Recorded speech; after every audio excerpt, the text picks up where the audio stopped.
नमस्कार. आजचा विषय आहे ज्ञान किंवा विद्येचा महिमा.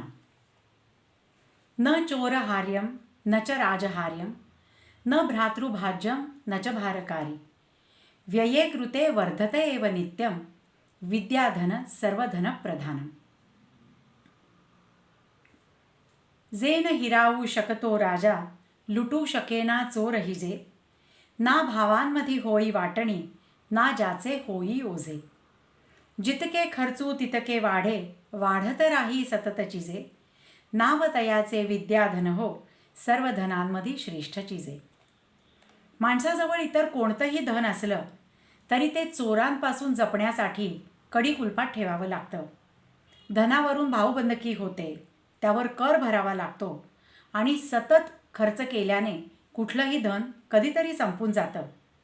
पण इथे सुभाषितकार विद्येचा महिमा सांगताना म्हणतो की विद्या हे असं एक धन आहे जे चोर चोरू शकत नाही, राजा कररूपाने हिरावून घेऊ शकत नाही, ज्याची भावांमध्ये वाटणी होऊ शकत नाही आणि ज्याचं ओझं होत नाही. असं हे विद्येचं धन सर्व धनांमध्ये श्रेष्ठ आहे.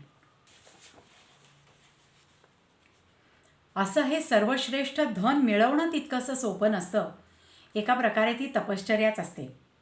विद्या मिळवण्यात येणारे अडथळे कोणते हे पुढच्या सुभाषितात सांगितले.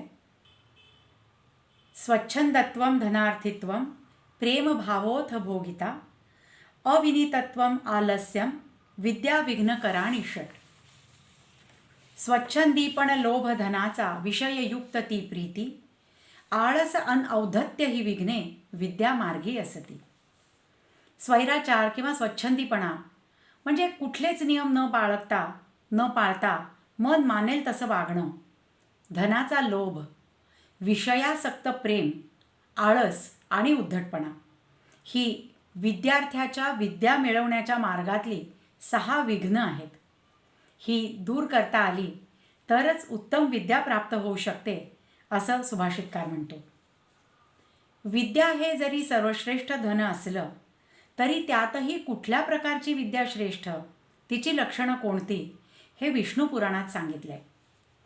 तत्कर्म यत्न बंधाय सा विद्या या विमुक्तये आयासाय अपरम कर्म विद्या अन्या शिल्प नैपुण्यम. तेची कर्म जे ना बांधे अंती विद्या जी मुक्त करी. अन्य कर्म ते कष्टच केवळ अन्या विद्या कारागिरी.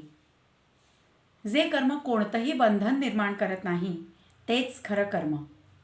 श्रीमद भगवद्गीतेतही सांगितलंय की कर्म केलं की कर्तेपणाचा भाव सोडून ते ईश्वरचरणी अर्पण करावं. अशा कर्माशिवाय केलेली इतर कर्म म्हणजे केवळ कष्टच. त्याचप्रमाणे जी विद्या मुक्त करते तीच खरी विद्या. खूप विद्या प्राप्त करूनही माणूस जर जात पात धर्म सीमा अशा किंवा इतर कुठल्याही कुंपणात अडकत असेल तर त्या विद्येचा काहीही उपयोग नाही. जी मनाला, विचारांना, दृष्टिकोनाला व्यापक करायला सहाय्यभूत होते तीच खरी विद्या. मिळवलेली विद्या जर माणसाला मुक्त करत नसेल तर ती म्हणजे निव्वळ कारागिरी, पोकळ कौशल्य होय. अज्ञेभ्यो ग्रंथिनः श्रेष्ठाः ग्रंथिभ्यो धारिणो वराः धारिभ्यो ज्ञानिनः श्रेष्ठाः ज्ञानिभ्यो व्यवसायिनः. अज्ञानाहून ग्रंथी वरचढ ग्रंथ जाणी तो त्याहून थोर. आत्मज्ञानी ते अधिक श्रेष्ठ ज्ञाने कृतिशील ते अधिकची थोर. जे निरक्षर आहेत म्हणजे ज्यांनी काहीही वाचन केलेलं नाही त्यापेक्षा ग्रंथ वाचणारे श्रेष्ठ. ग्रंथ वाचून ते समजून घेणारे त्याहीपेक्षा वरचे. ग्रंथांच्या अभ्यासातून ज्ञान संपादन करणारे अधिक श्रेष्ठ.